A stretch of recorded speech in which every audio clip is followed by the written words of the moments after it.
Que Deus abençoe sua palavra. A palavra Filadélfia significa amiga do irmão. Adelfós é irmão. E é curioso que tenha sido justamente para esta cidade que o apóstolo João escolheu escrever uma carta que fala de fidelidade ao Senhor. A igreja que é fiel. Pode anotar aí. O que é que faz uma igreja ser reconhecida como fiel? Essa semana eu me dediquei a tomar pé de como andam as coisas no meio, entre aspas, gospel. Está preocupante cada vez mais. Porque eu percebi nas mídias sociais que hoje há uma guerra por endeusamento de nomes, de homens. Eu quero ser amado por vocês como seu pastor, quero ser respeitado, quero ser estimado, mas eu não quero ser idolatrado nunca. Eu não quero que nenhum de vocês briguem para me colocar num pedestal de santidade ou de superioridade intelectual ou espiritual a quem quer que seja. Porque, na verdade, eu sou tão humano quanto você que está sentado me assistindo, você que está em sua casa. Os pastores de hoje precisam revisitar as Escrituras, principalmente os Evangelhos, as Epístolas Paulinas e o livro de Apocalipse, para tentarem, se não todos, uma boa parte, redescobrirem o significado da palavra servo humilde do Senhor. O que é um servo humilde do Senhor? É alguém que entendeu o seu lugar no tempo e no espaço, o seu lugar na história, o seu lugar no corpo de Cristo. É alguém que entendeu que ele não é o protagonista da igreja, que ele não é a pessoa mais especial e importante da igreja, que a vida da igreja não vive, não orbita, não gravita em torno dele. Ele é apenas um dentre muitos. Pela misericórdia de Deus, ele foi alçado a uma condição de líder, mas isso não o torna melhor. Isso vale para quem é líder de qualquer ministério, isso vale para quem é líder de célula. E eu tenho me repetido a cada domingo em cima desse modelo de igreja que Deus está buscando e o modelo de igreja que o mundo está oferecendo para levar cada um de vocês que estão me ouvindo aqui ou assistindo depois a uma reflexão. A que tipo de igreja eu quero pertencer? O apóstolo, quando escreveu essa carta, ele tinha recebido um relatório sobre aquela igreja, que era uma igreja que não tinha muita força.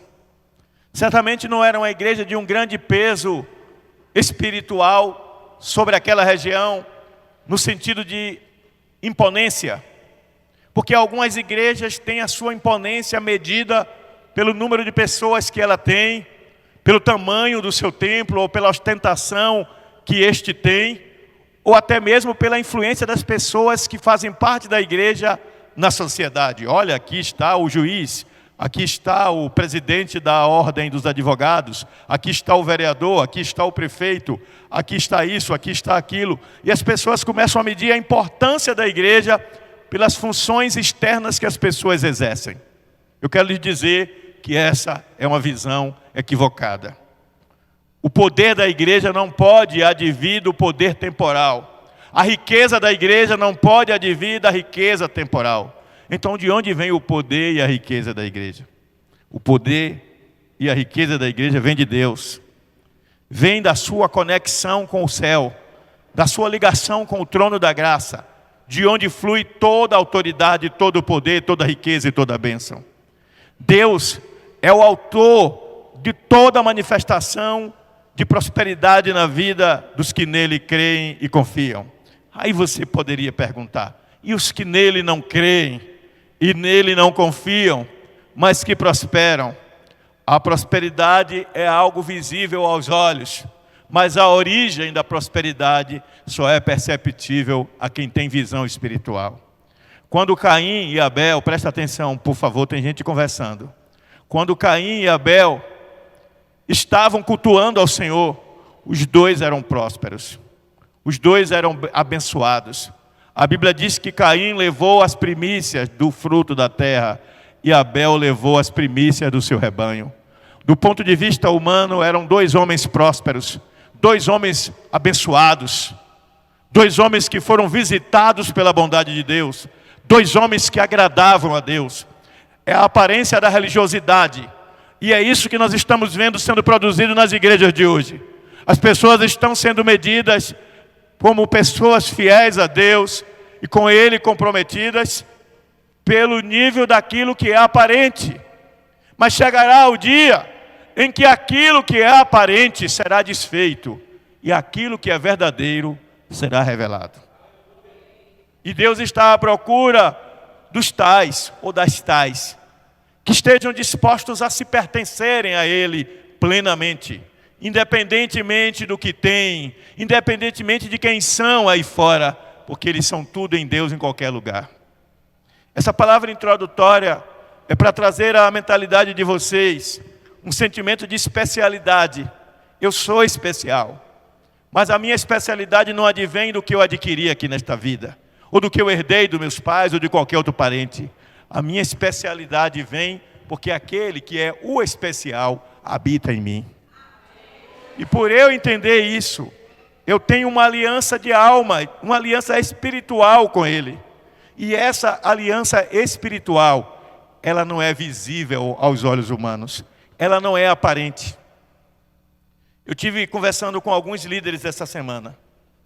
E eu percebi que a maioria está contaminado por essa necessidade de mostrar êxito, de mostrar sucesso, de mostrar triunfo, de mostrar que tudo está bem. Isso está contaminando os líderes, isso está contaminando o rebanho. Eu não sou melhor por causa da roupa que eu visto. Se eu comprei uma roupa numa promoção de um bazar, eu estou vestido. Mas aquele que comprou a roupa mais cara, da grife mais cara, na boutique mais cara, ele também está vestido.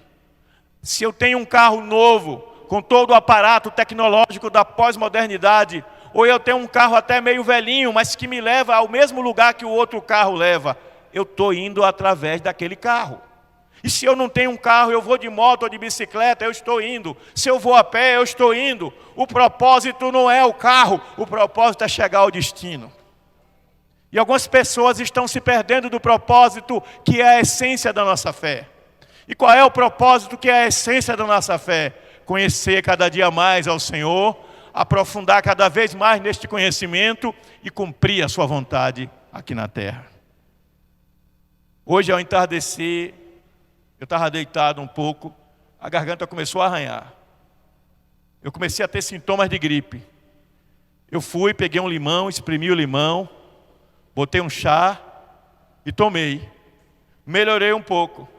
Ainda estou com a garganta arranhando e ainda estou com sintomas de gripe, por isso que eu vim de máscara. Mas talvez se eu não dissesse isso aqui, muitos não soubessem. Quando eu cheguei, Dalva estava ali no pé da escada, quis me abraçar, eu disse, olha, eu estou gripado, é melhor não. Por que eu tive esse cuidado? Porque quem sabe que está gripado sou eu. Agora, se eu estivesse espirrando, corizando, com os olhos avermelhados, todo mundo perceberia que eu estou com alguma enfermidade desse tipo. Muitas pessoas estão vivendo a espiritualidade dessa forma. Elas estão forjando a aparência de uma santidade que elas não têm. E que se já tiveram, perderam. Estão forjando a aparência de uma vida no Espírito que ou já gozaram há muito tempo ou não gozam mais. A Bíblia conta a história de Moisés, que quando ele vem do encontro com o Senhor, os seus olhos brilham, seu rosto brilha, e o povo não consegue contemplar Moisés. Então Moisés começa a usar um véu. Mas chega um momento em que o rosto de Moisés não brilha mais, e ele fica ainda usando o véu para que as pessoas pensem que o seu rosto ainda brilha. A minha fidelidade ao Senhor, a sua fidelidade ao Senhor, ela não pode ser uma fidelidade de aparência. Ela tem que ser uma espiritualidade que flui e que manifesta esta fidelidade nas ações, nas atitudes e não na fala ou naquilo que é aparente aos olhos dos homens. Vocês estão entendendo o que eu estou falando? Como eu posso ser de Deus, pertencer ao Senhor, e eu fico me mordendo quando algum irmão diz ou faz alguma coisa que eu não gosto? Como é que eu posso ser de Deus e eu me ardo em ciúmes e invejas quando eu acho que alguém está se destacando mais do que eu? Como é que eu posso ser de Deus e eu fico incomodado porque eu não fui devidamente reconhecido, ou respeitado, ou elogiado, ou destacado por isso ou por aquilo? Nós somos do Senhor. Nós não pertencemos mais a este mundo, embora nele estejamos. Hoje eu vi uma entrevista com um filósofo ateu. E ele dizia mais ou menos o seguinte: que está sendo feito um estudo para se apresentar um projeto para que os pastores, não falou de padre não, viu? Falou de pastores. Para que os pastores, quando expulsarem um demônio, sejam multados. Porque satanismo também é religião. E quando um pastor expulsa um demônio, ele está ofendendo a religião de quem crê em Satanás. Esse sempre foi o pensamento dos que se opõem à verdade do Evangelho. Por que o misericórdia? Por que o surpresa? Alguma novidade nisso? O problema é que agora estão se sentindo poderosos, estão se sentindo à vontade para dizer o que pensam, o que sempre pensaram, para querer transformar em lei modos de nos amordaçar, de nos vendar os olhos, de nos tapar os ouvidos, de tornar politicamente incorreto ser cristão. E aí é que entra o que eu quero falar hoje. Qual é a igreja que é fiel? A igreja que Jesus procura é uma igreja fiel. É uma igreja que talvez não tenha muita força material, não tenha muita força de representatividade social, mas é uma igreja que quando entra na presença de Deus em oração, as portas dos céus se abrem, Deus ouve o clamor desta igreja e a resposta vem. Porque é uma igreja que se move no sobrenatural pela fé. É uma igreja que se move no Espírito. É uma igreja que não está preocupada com o que ela vai perder aqui neste mundo, ainda que seja a sua liberdade. Vocês estão me ouvindo? Quando você fica preocupado com o salário do fim do mês, quando você fica preocupado com as contas a pagar, quando você fica preocupado com a sua saúde, quando você fica preocupado com a sua sobrevivência humana, isso é a sua preocupação enquanto ser humano e não tem nada de pecaminoso nisso. Mas quando você deixa que essas coisas interfiram na sua fé, a ponto de você se adequar a modelos e padrões deste mundo que ferem os princípios da palavra de Deus, então você perdeu a fé. Deus está aqui dizendo através do seu apóstolo que esta igreja guardou a palavra da perseverança. No versículo 10, que é um versículo que eu gosto demais, ele diz assim: porquanto guardaste a palavra da minha perseverança. Que perseverança? Pergunte ao irmão do seu lado aí se ele sabe o que é perseverança. Perseverança é a capacidade de continuar firme em um propósito, em uma crença, em uma convicção, a despeito das circunstâncias. Perseverança é quando todos à sua volta estão dizendo: rapaz, desista desse negócio que isso não vai dar em nada, isso não vai te levar a lugar algum. Mas você está tomado de convicção, você acredita naquilo, o sonho é teu e você não desiste. Para os mais novos é novidade, para os mais velhos não, mas conta-se que 3 caçadores foram caçar e levaram seus cães farejadores. Cães treinados, cães perdigueiros, bons de caça. E quando chegou na mata fechada, um dos 3 cães viu um coelho. Ele correu atrás do coelho e começou a latir. Quando os outros 2 cães, que estavam em outros lugares, ouviram o latido daquele cachorro que viu o coelho, seguiram ele. Quando os caçadores ouviram os cães latindo, correram atrás dos cães. E eles entraram mata adentro por um longo tempo. E aí os caçadores cansaram e pararam. Mas os cães continuaram atrás do coelho.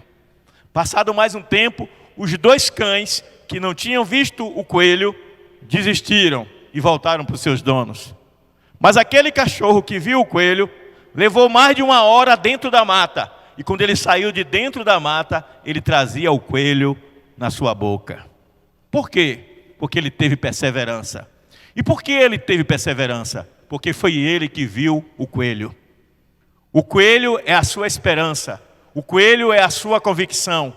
O coelho é aquilo que você persegue. E o que é que nós buscamos? Perseguir no sentido de correr atrás a vida eterna no céu com o nosso Senhor.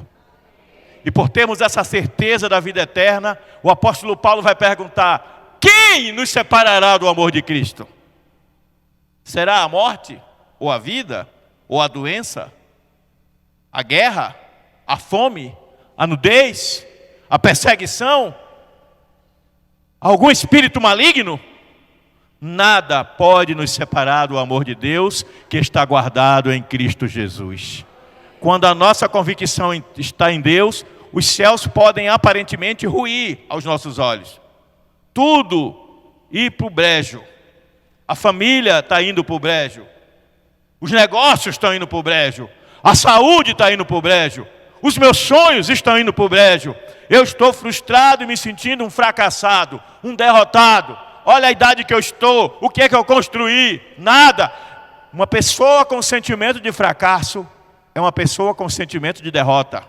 Ela não consegue ver êxito em nada que ela fez de bom.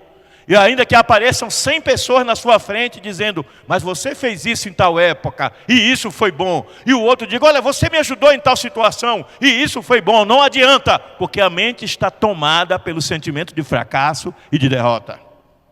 O campo de batalha mais poderoso que nós temos que lutar é a nossa mente. Porque é da mente que nasce a convicção de que algo vai dar certo pela fé em Cristo Jesus, ou a certeza de que não adianta lutar porque não vai dar certo. Se a sua mente é capturada por Cristo, ela é uma mente ungida, e aí você passa a ter a mente de Cristo. Mas se a sua mente é capturada por um pensamento mundano, ou por um pensamento maligno, ou por um sentimento de derrota, você já é fracassado dentro de você mesmo. Eu te desafio esta noite a viver a vida da fé, a ser parte da igreja triunfante, da igreja vitoriosa, que já é mais do que vencedora em Cristo Jesus. E como é que isso é possível? O apóstolo diz aqui no capítulo 3, versículo 10, na parte B, ele diz: também por guardar-te a minha palavra de perseverança, também eu te guardarei da hora da tribulação que há de vir sobre o mundo todo, para provar os seus habitantes. Ora, haverá um momento de provação que virá sobre toda a terra. Ele está falando aqui do reino do anticristo. Ele está falando aqui da manifestação do poder de Satanás sobre a vida das pessoas. O apóstolo João vai dizer em uma das suas epístolas que já há muitos anticristos. Anticristos é todo aquele que é contra Cristo. Então há muitos movimentos, há muitos líderes, há muitas pessoas cujas ideias, cujas propostas são contrárias ao princípio de Cristo. E muitas vezes nós cristãos somos responsáveis por essas pessoas ocuparem posição de influir nestas áreas, porque nós as respaldamos. Nós fechamos os olhos e não enxergamos às vezes que elas são inimigas de Deus, inimigas da verdade, inimigas do Evangelho, inimigas da fé, inimigas da igreja. E começamos a alimentar tais pessoas respaldando o que elas fazem. Ou quando não respaldamos diretamente, respaldamos com o silêncio e com a omissão. Mas chegou a hora, e agora é, em que os fiéis vão se manifestar. E os fiéis vão se manifestar sem fanatismo. Sem fanatismo. Os fiéis vão se manifestar sem intolerância religiosa, porque você respeita o direito do outro crer no que ele quiser crer, mas você não abre mão da sua crença. Porque a intolerância religiosa é o desrespeito à fé do outro. E por que é que se fala tanto em intolerância religiosa contra os evangélicos, mas quando um evangélico é desrespeitado, quando o evangélico é perseguido, quando o evangélico é desonrado, zombado, por ser evangélico? Porque todos se calam, as autoridades se calam, principalmente as autoridades judiciais. A mídia, a imprensa quase toda se cala. A sociedade se cala, os lacradores de internet se calam. Esta semana, uma mulher do Candomblé foi assassinada na cidade de Simões Filho. Tudo leva a crer que o assassinato dela é por causa da disputa de imóveis, de terreno, especulação imobiliária. Eu estou num grupo que tem umas 200 e tantas pessoas, aí um desses lacradores botou lá, intolerância religiosa. Eu disse, o amigo leu o texto? O amigo leu a reportagem?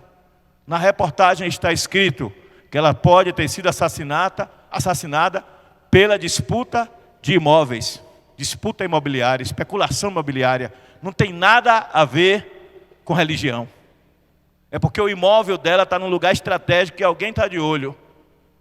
Aí ninguém falou mais nada. Mas enquanto eu não falei, também ninguém disse nada. E está cheio de evangélicos nesse grupo. Tem até pastores nesse grupo que discutem economia, discutem política, defendem Lula, defendem Bolsonaro, mas quando é para defender o evangelho de Cristo, se acovardam e se calam. Eu pergunto, onde está a igreja fiel que não abre a sua boca e se pronuncia em defesa da fé? A igreja não pode somente defender com palavras. A igreja tem que defender com atitudes.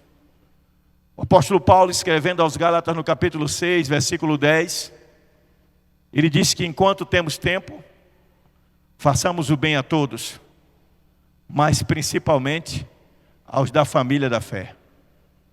Ou seja, você tem que começar a cuidar dos de dentro e depois também cuidar dos de fora.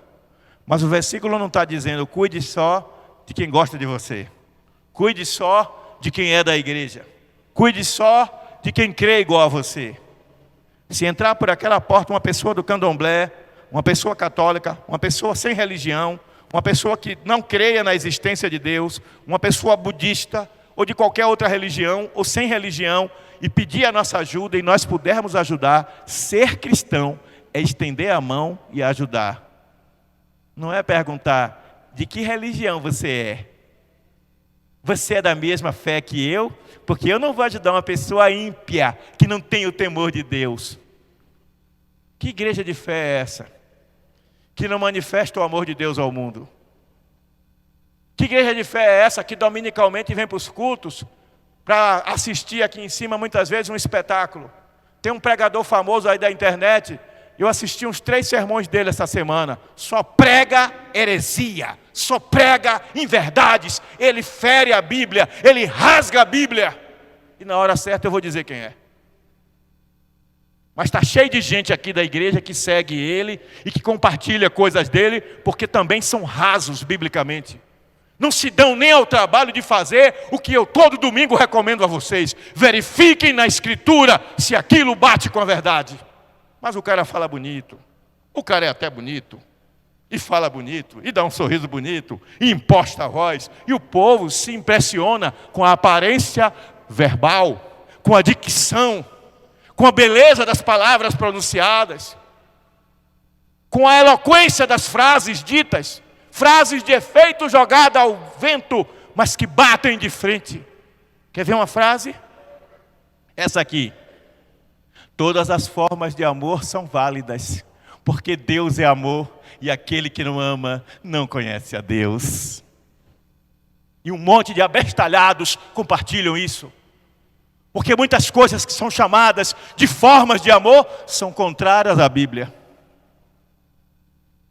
Mas a frase colocando uma verdade misturada com uma meia-verdade, que na verdade é uma mentira, faz parecer que ela é uma frase linda e perfeita.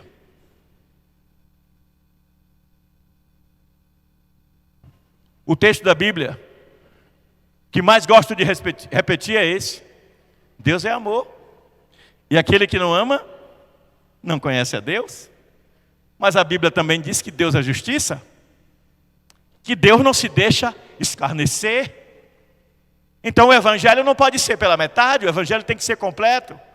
E a igreja fiel não pode pregar um meio evangelho, um evangelho capenga, um evangelho saci, um evangelho de uma perna só. A igreja tem que pregar um evangelho inteiro. E aquele que ouve aqui na internet é que decide depois se ele vai crer ou não. O crer ou não é do indivíduo. Mas essas igrejas customizadas, adaptadas para atrair e juntar multidão.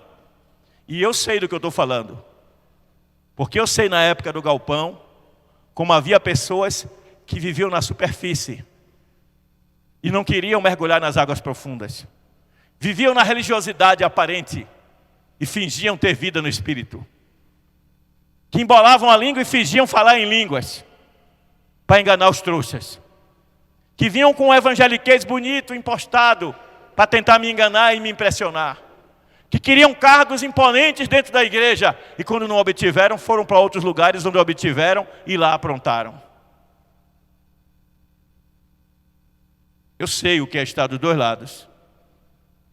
Eu sei o que é olhar no olho de um cristão que está com a vida desordenada e particular chamá-lo e confrontá-lo na Bíblia e dizer o que você está fazendo é errado à luz da palavra. Eu sei o que é ver um cristão baixar a cabeça, dizer, pastor, ore por mim, chorar lágrimas sinceras e aceitar ser ajudado. Mas eu sei também o que é um cristão sair da igreja, no outro dia já está tocando, cantando, fazendo e acontecendo em outros ministérios, e quando encontra alguém da igreja ainda diz assim, saia de lá, viu? Que o pastor Teobaldo pensa que ele é mais do que Deus. A igreja é dele, é um patrimônio dele, da família dele e dos queridinhos dele. Saia de lá. E um monte de gente doente e ferida de alma dá ouvidos a esses profetas da amargura. Eu sei o que é isso. Mas eu não me incomodo com isso. Eu calejei em relação a isso. Então quando eu falo da igreja fiel, eu estou falando de uma igreja que tem compromisso com o Senhor e com a sua palavra. E que não está preocupada em ser aceita, em ser entendida, em ser aplaudida. Mas está preocupada em conhecer cada dia mais na palavra o que é que Deus quer. E está disposta a renunciar ao que for preciso para estar mais perto de Deus. Vamos adiante. Versículo 11. Eu venho sem demora. Guarda o que tens, para que ninguém tome a tua coroa. O Senhor está alertando a sua igreja que o arrebatamento vem. Venho sem demora significa que ele está às portas. No livro de Mateus ele disse que ninguém sabe a que dia e a que hora vem o ladrão. Se soubesse, se preparava. Recebia o ladrão, amarrava e prendia ele. Mas o ladrão vem na noite, disse Jesus, de modo inesperado. E ele disse que ele vem como um ladrão na noite. Existe um filme evangélico muito famoso, eu não sei se tem ele no YouTube grátis, mas vocês podem procurar, é um filme bem interessante sobre o arrebatamento da igreja. O nome do filme é O Ladrão na Noite. E ele fala sobre isso. Essa semana morreu um pastor. Eu gostava muito dele. Ele era da Convenção Batista. Tinha um apartamento aqui em Juazeiro, porque ele era missionário das associações batistas Noroeste e Norte, daqui até Jacobina. Ele dava assistência às igrejas. Ele estava na convenção em Recife e ele teve um ataque cardíaco e ele teve que ser ressuscitado com aqueles aparelhos que dá choque. E ele voltou à vida e o médico fez exames e disse que ele tinha que diminuir o ritmo dele de trabalho. Mas ele gostava muito de fazer a obra de Deus. E ele não descansava. Era o tempo todo para lá e para cá. E infelizmente ele deu um ataque cardíaco e morreu. Mas morreu convicto da sua salvação.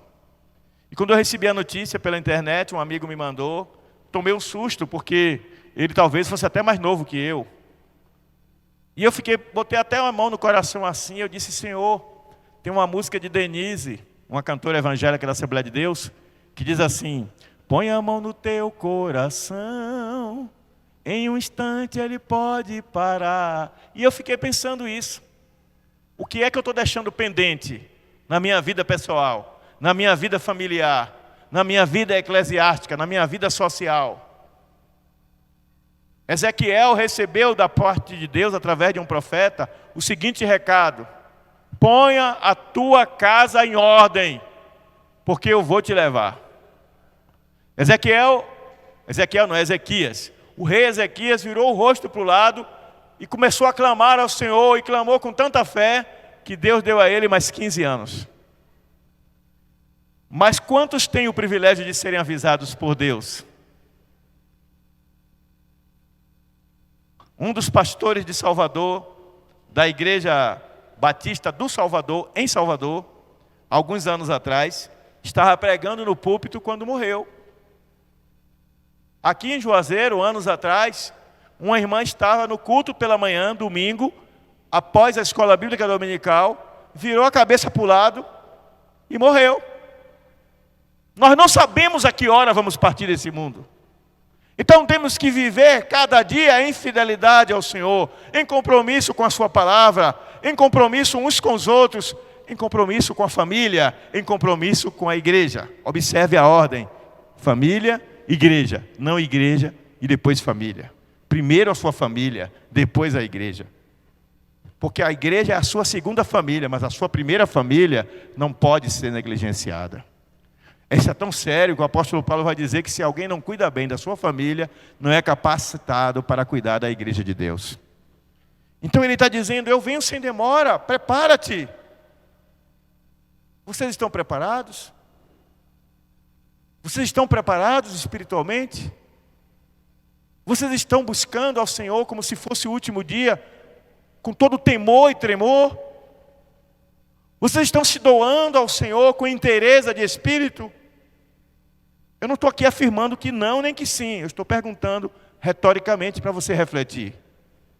Essa resposta só você tem. E essa é a minha preocupação enquanto vosso pastor. É se vocês estão buscando ao Senhor em meio às dificuldades, em meio às crises. Crises materiais, crises emocionais, crises familiares, crises de todos os tipos. Estão buscando ao Senhor ou estão entrando na porta do desespero? Existe uma porta que está sempre aberta, é a porta do sobrenatural de Deus. E Ele diz aqui na sua palavra: eis que eu abri uma porta.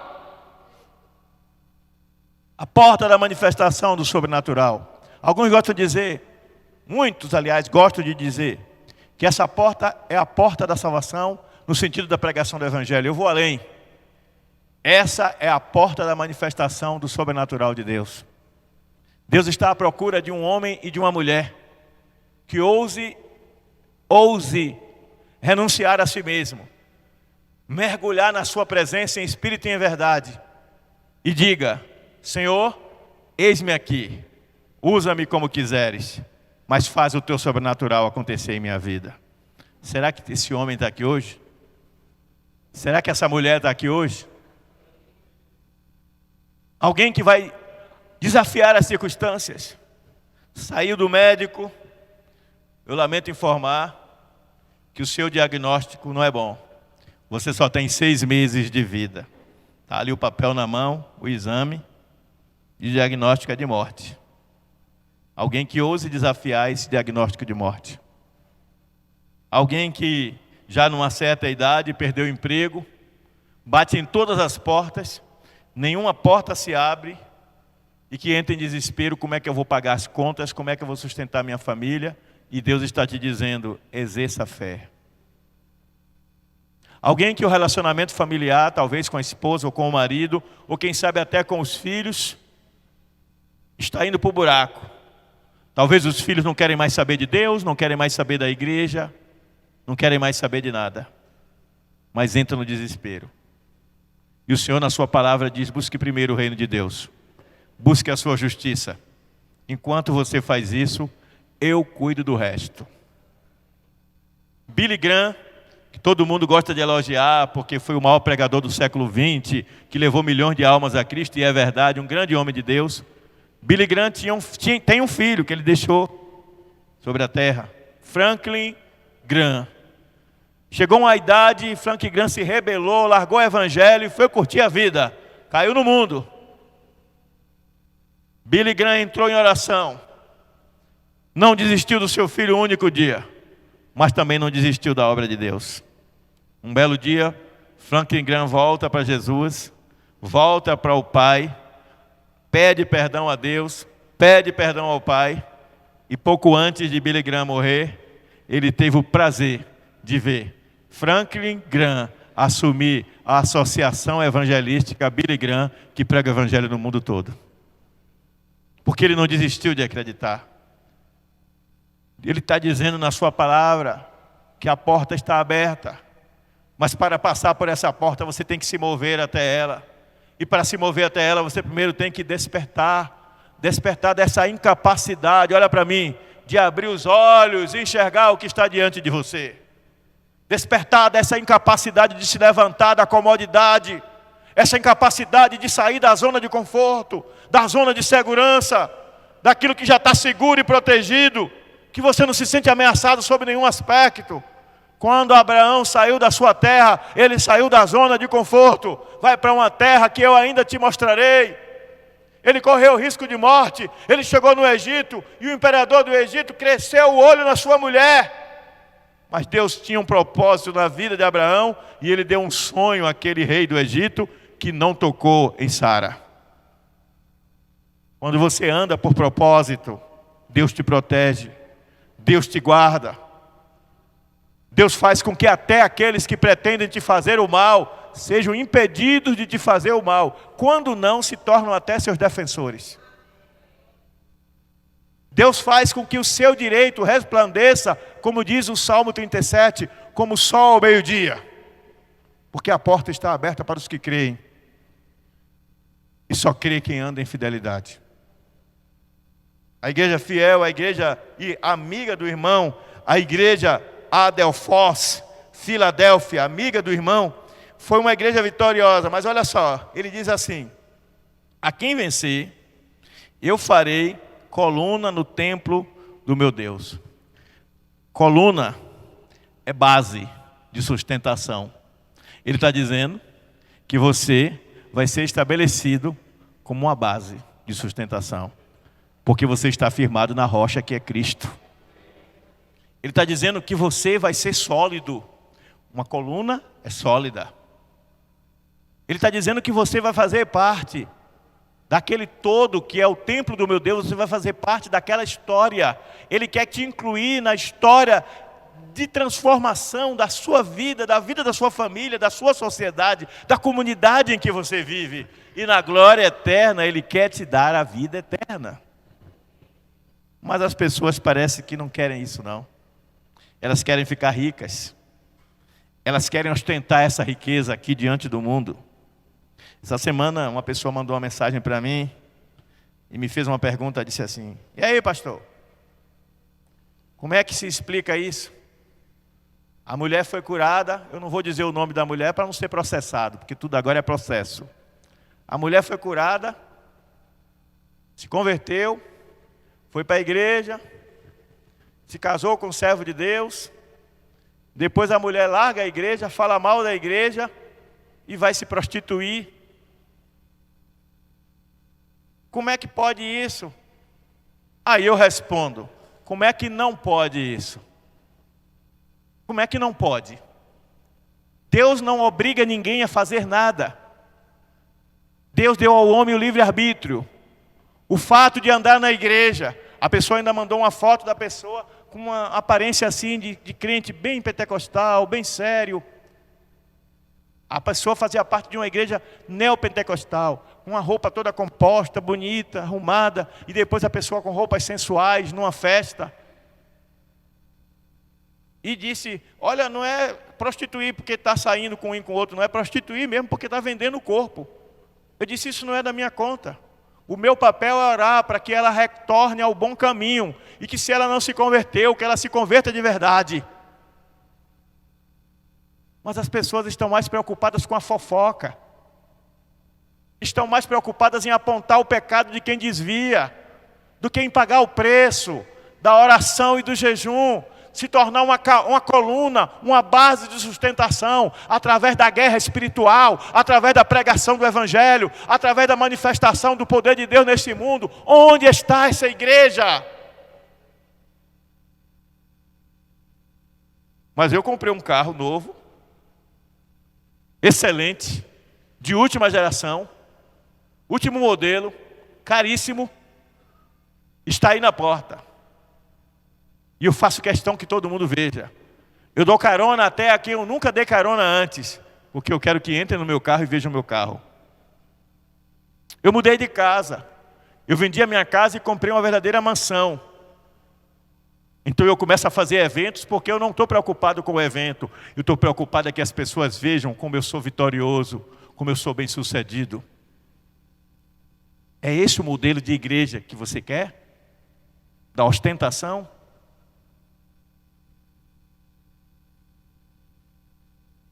O camarada foi me visitar esses dias. Ele é de uma igreja lá de Petrolina. Foi me pedir um favor. Quando ele chegou na minha casa, eu mandei a localização, ele entrou.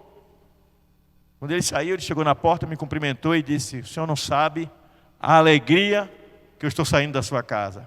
Eu disse: por quê? Porque eu estou saindo da casa de um servo de Deus, que leva uma vida simples e mora numa casa simples. Eu disse: se eu pudesse morar numa casa melhor, eu moraria. Mas eu não sou servo de Deus porque eu moro numa casa simples. Eu não sou servo de Deus porque eu tenho um carro simples. Eu não sou servo de Deus porque eu me visto de modo simples. Eu não sou servo de Deus porque eu falo uma linguagem simples. Eu sou servo de Deus pela fé e a aliança e o compromisso que eu tenho com Ele. Mas eu entendi o que ele quis dizer. É que ele disse que andou em outros lugares onde as pessoas ostentam e fazem questão de chamar a atenção. Mas Jesus passou por isso em Mateus 24. Ele entra no templo e a Bíblia diz que os discípulos chegam para Jesus e dizem assim: mestre, olha esse templo, olha essas colunas. Eram colunas, gente, de mármore, do mais caro que existia naquela época. Era um templo bonito, riquíssimo, feito por Herodes. Ele diz: olha esse templo, olha que obra linda que o rei Herodes fez. Olha este mármore, olha estas colunas, nada pode abalar esse templo. Eles estavam falando de uma construção que era magnífica. Dizem os historiadores que o templo na época de Jesus era uma obra magnífica, ostentadora, cheia de riquezas e belezas.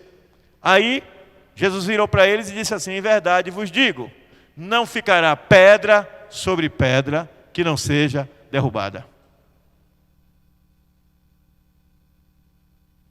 37 anos depois, 33 anos depois, aliás, que Jesus disse isso, os romanos invadiram Jerusalém porque houve uma revolta.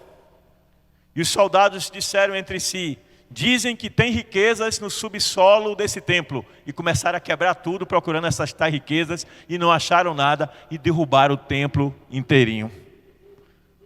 Por quê? Porque Deus queria passar uma mensagem para aquele povo. Às vezes a gente não entende porque Deus permite certas coisas. Tudo que Deus permite é uma mensagem. E a mensagem dizia o seguinte: eu não habito em templos feitos por mãos humanas. Deus não habita em templos feitos por mãos humanas. Esse templo aqui, muitos templos que tem nessa cidade são lugares de adoração. Mas o templo do Deus vivo sou eu, é você. Deus habita em nós, através do seu Espírito Santo. Ele está procurando adoradores que o adorem em espírito e em verdade. E eu estou me preocupando, gente, de verdade, em ver como as pessoas estão se distanciando.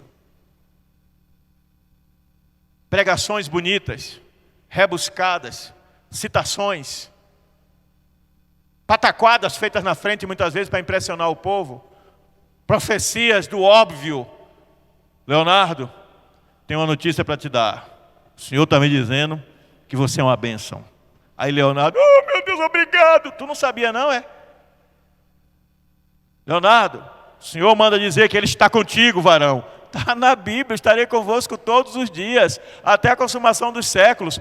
Mas tem gente que precisa disso, porque vive uma religiosidade da alma, da emoção. Precisa ouvir isso e ser destacado no meio do povo. Eu não preciso ser destacado nem por vocês, nem por ninguém, porque o meu Deus já me destacou quando Ele mandou o seu Espírito habitar em mim. Não viva esse tipo de religiosidade de aparência ou esse tipo de religiosidade de dependência emocional. Deus pode revelar alguma coisa? Pode. E se Ele quiser, Ele vai e Ele faz quando Ele quer, através de quem Ele quer. Mas não vira escravo disso. Não vira dependente disso. Senão, meu irmão, você não vai viver a palavra. Você vai viver a emoção. E quem vive de emoção não tem solidez. Porque as emoções, elas são fugazes, elas mudam rapidamente, elas vão embora. São voláteis, elas são instáveis. As emoções dependem de circunstâncias, de fatores externos e internos. Fatores internos, as emoções, fatores bioquímicos que mexem com a nossa emoção. Fatores externos, as atitudes do outro, as coisas que nos acontecem. Mas quando a nossa fé está guardada em Deus, então aquela paz que excede todo entendimento, ela guarda o nosso coração em Cristo Jesus. E aí, em meio às trevas, enxergamos a luz. Em meio ao desespero, enxergamos a porta da esperança, a porta do milagre, a porta do sobrenatural de Deus. Mas ele termina dizendo algo interessante. Ele diz: a quem vencer, eu farei coluna no templo do meu Deus, de onde jamais sairá. Escreverei sobre ele o nome do meu Deus e o nome da cidade do meu Deus, a nova Jerusalém que desce do céu, da parte de Deus, e também o meu novo nome. Quem tem ouvidos, ouça o que o Espírito diz à igreja. Ele está dizendo para a igreja fiel, a igreja que é amiga do irmão, os Filadelfós, Adelfós, irmão, Filos, amigo. Os Filadelfós somos nós. Ele está dizendo para os seus amigos, ele é o nosso irmão mais velho, Jesus, que se nós vencermos, nós vamos fazer parte da sua corte. Nós vamos ser herdeiros da glória juntamente com ele. Aí você diz assim: sim, pastor, mas e aqui, nesse mundo? Aí tem uma resposta. Jesus disse que ninguém há que tenha deixado amor de pai, de mãe, de irmão, por causa dele, que não receba nessa vida 100 vezes mais e no porvir a vida eterna. Aí você pode perguntar: mas o que é isso, deixar amor de pai, de mãe e de irmão? É renunciar à minha família? Não. É colocar Jesus acima de todos eles. Porque a sua experiência com Jesus é uma experiência espiritual e eterna. Ela não está limitada a este mundo. Nilza é minha esposa aqui na terra. Dona Maria é minha mãe aqui na terra. Mas no céu, a gente não casa nem se dá em casamento. No céu é outra dimensão, é outro nível de relação espiritual. E essa relação espiritual, ela começa a ser exercitada. Ou se permite uma palavra mais simples, ensaiada, treinada aqui na terra. Quando você aprende a ser um servo segundo a vontade de Deus. Dê um aplauso ao Senhor por isso.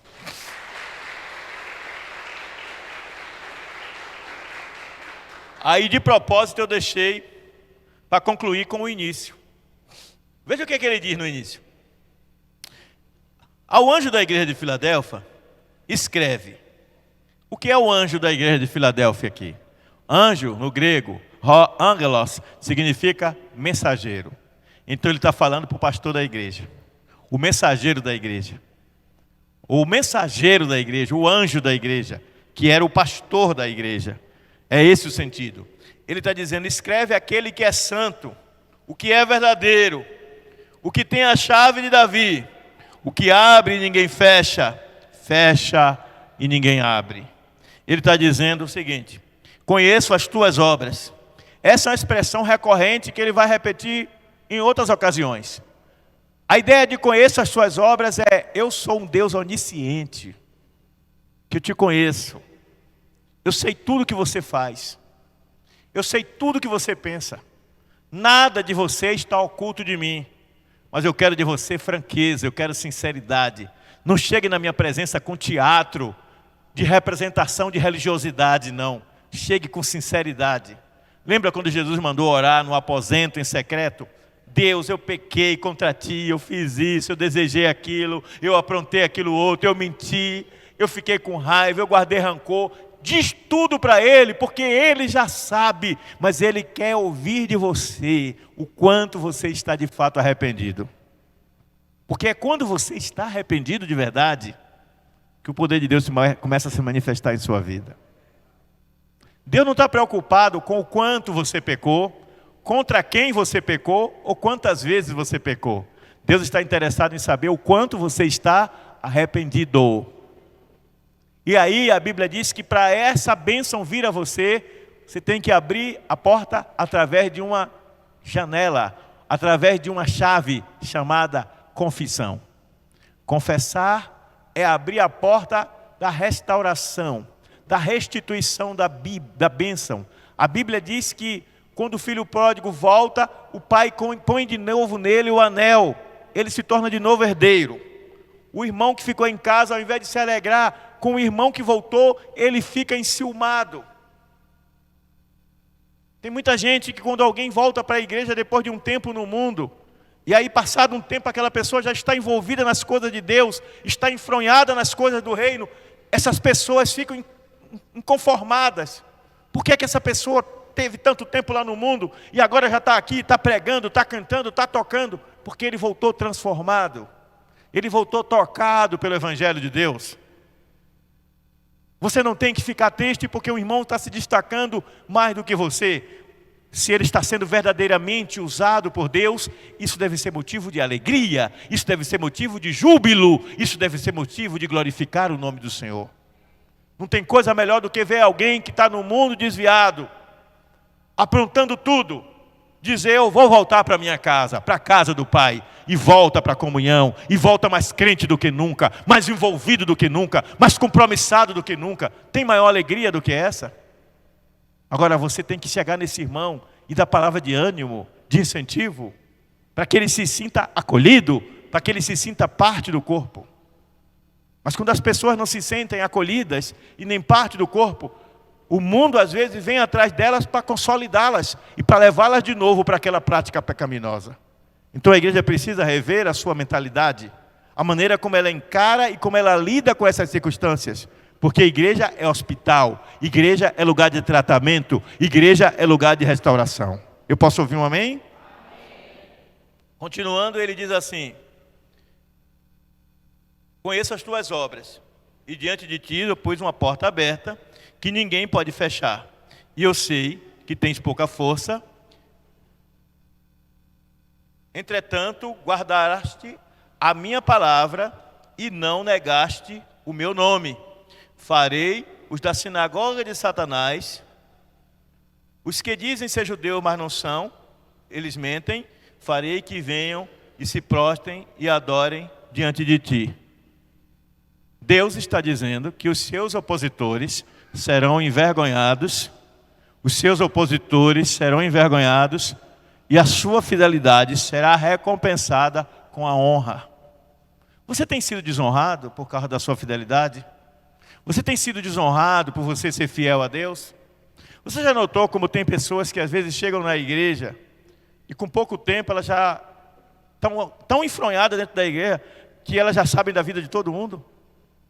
E elas começam a falar da vida de A, de B e de C, como se fosse da competência do crente julgar a vida do seu irmão, que não é. E às vezes você se sente desonrado. Tem gente que até desvia da igreja. Eu não vou ficar mais na igreja não, porque tem pessoas que falam de mim, tem pessoas que me desonram, e as pessoas se sentem incomodadas, mudam de igreja por causa disso. Eu já tive o desprazer de perder ovelhas por causa disso. Eu já tive que desarmar bombas por causa disso. E por que as pessoas fazem isso? Porque toda pessoa que fala da vida do outro, ela está mentindo para si mesma, ela está infeliz com a sua própria vida. Gente, põe na cabeça uma coisa: quem está resolvido consigo mesmo não tem tempo para perder julgando a vida alheia. Quem está resolvido consigo mesmo, se vê o outro no erro, faz o que a palavra diz, vai ao irmão, chama num canto: ô meu irmão, com todo respeito, eu não quero te envergonhar diante dos outros, mas o seu comportamento ali não foi correto, não. Esse dia um cidadão teve um comportamento na minha presença sobre uma pessoa que estava ausente, uma irmã que estava ausente. Ele não é da nossa igreja. E ele se referia a uma irmã de uma maneira depreciativa e os outros rindo. Eu esperei todo mundo sair e disse: fulano, faça favor. Isso eu não achei legal o que você fez. O que foi que eu fiz? Você envergonhou fulana falando isso e isso e isso. Ela errou, mas porque você não a chamou em particular, a corrigiu, e como diz a Bíblia, né, cobra uma multidão de pecado, envergonhou diante de todo mundo. Ele ficou morto de vergonha. Toda vez que ele me vê, ele fica constrangido. Isso faz de mim melhor do que ele? Não. É provável que eu já tenha feito a mesma coisa. No capítulo 2, versículo 16 do livro de Gálatas, o apóstolo Paulo repreende o apóstolo Pedro porque ele está comendo com os gentios e quando ele ouve dizer, olha, os irmãos de Jerusalém estão chegando, os judeus, ele se afasta. Porque mesmo os judeus convertidos, eles não comiam junto com os gentios, eles se achavam superiores, eles comiam separado. E Paulo chamou isso de hipocrisia, e é. É como se você, sendo batista, conhecesse um irmão de uma denominação que você não dá muita importância a essa denominação e você não quisesse ter intimidade com ele, porque você é batista, então você é melhor. Quando você discrimina, você está indo de encontro ao princípio da palavra de Deus, que é do acolhimento, é da inclusão, é do chamar para perto. Você não influencia quem está longe, você influencia quem está perto. E a igreja Filadélfia, a amiga do irmão, é a igreja fiel, que guarda não só os princípios da palavra, mas guarda a prática da palavra. Eu convido você, igreja, a ser uma igreja fiel, compromissada com os princípios da palavra.